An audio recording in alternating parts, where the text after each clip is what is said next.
जब परम पूज्य हमारे साथ हो तो हमारा बुरा कैसे हो सकता है। उनके साथ रहते हुए यम के दूत भी निकट नहीं आ सकते हैं। आइए जानते हैं कैसे। मैं अपने परिवार के साथ मई 2004 में शांति कुंज दर्शन करने आया। हमें याद है मैं शांति कुंज में 4-5 दिन रुका था। 18 मई को वापस बलरामपुर अपने सरकारी आवास पर पहुंच गया।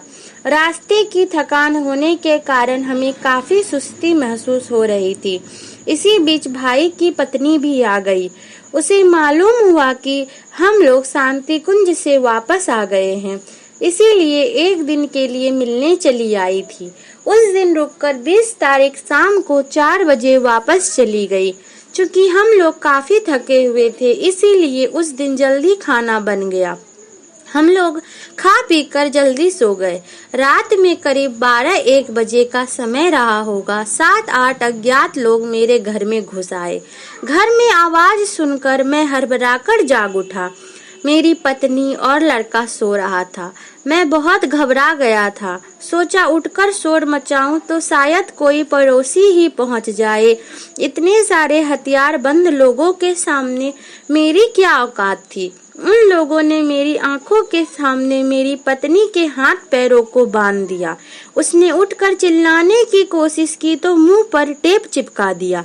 मैंने उन्हें रोकने का प्रयास किया तो उन लोगों ने कट्टे के बट से मेरी कनपट्टी पर वार कर दिया, जिसके कारण मेरे सिर से खून की धार बह निकली। मेरी स्थिति को देख पत्नी अचेत हो गई।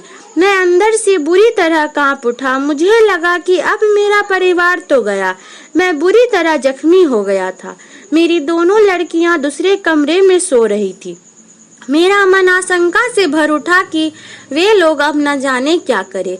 शरीर से खून बह जाने के कारण कमजोर इतना हो गया था कि उठा भी नहीं जा रहा था। वे लोग मुझे साक्षात यम के दूत की तरह से लग रहे थे। अब पूज्य गुरुदेव को पुकारने के अतिरिक्त और कोई उपाय नहीं सूझ रहा था। मैं व्याकुल होकर कह उठा, हे गुरुदेव, मैंने कौन सा अपराध किया है जिसका मुझे इस तरह दंड मिल रहा है। अब तो मेरे परिवार का अंत हो जाएगा। आपके रहते ऐसा कैसे संभव है। मेरे मन में न जाने कितने भाव आ रहे थे। इधर मैं प्रार्थना में तल्लीन था।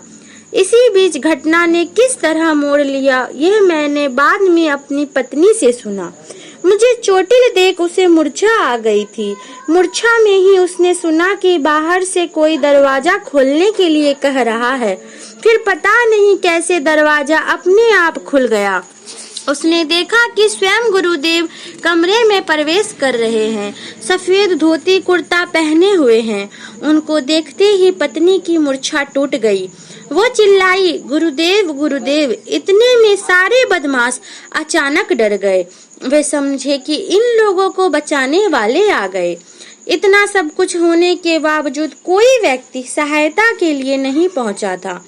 अचानक मैंने देखा कि कर्नल साहब का चपरासी अंदर चिल्लाते हुए आया कि क्या बात है, न जाने मुझ में कहां से हिम्मत आ गई। मैं एक ईंट उठाकर बदमाशों के पीछे पीछे भागा।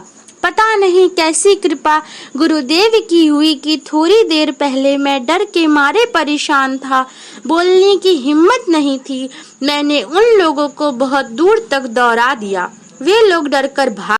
इतना घाव एवं रक्त बहने के बावजूद मैं कपड़े से अपने सर को पकड़े हुए एक हाथ से जीप चलाते हुए थाने पहुंच गया। वहां मैंने FIR लिखवाई। मेरे दिमाग में काफी चोट आने के कारण मेरा दिमागी संतुलन बिगड़ गया था। मुझे बात भूलने की समस्या हो गई थी, लेकिन धीरे धीरे गुरु कृपा से सब सामान्य हो गया। सभी बदमाश पकड़े गए। मुकदमा चला, लेकिन बाद में मैंने मुकदमा समाप्त करा दिया। सभी को बाद में बरी करवा दिया। मुझे अपने गुरु पर पूर्ण विश्वास हो गया था। जब उनकी कृपा दृष्टि है तो मेरा कुछ नहीं बिगड़ सकता। मैं किसी को दंड क्यों दूं? सारा न्याय तो ऊपर वाले के हाथ में है। इस प्रकार गुरु कृपा से थोड़े दिनों के भीतर सारी परिस्थितियां सामान्य हो गई। अगर गुरु जी का सहारा न होता तो हमारे परिवार का ना जाने क्या हाल होता। इस घटना के बाद से मेरी श्रद्धा गुरुदेव के प्रति हमेशा के लिए बन गई।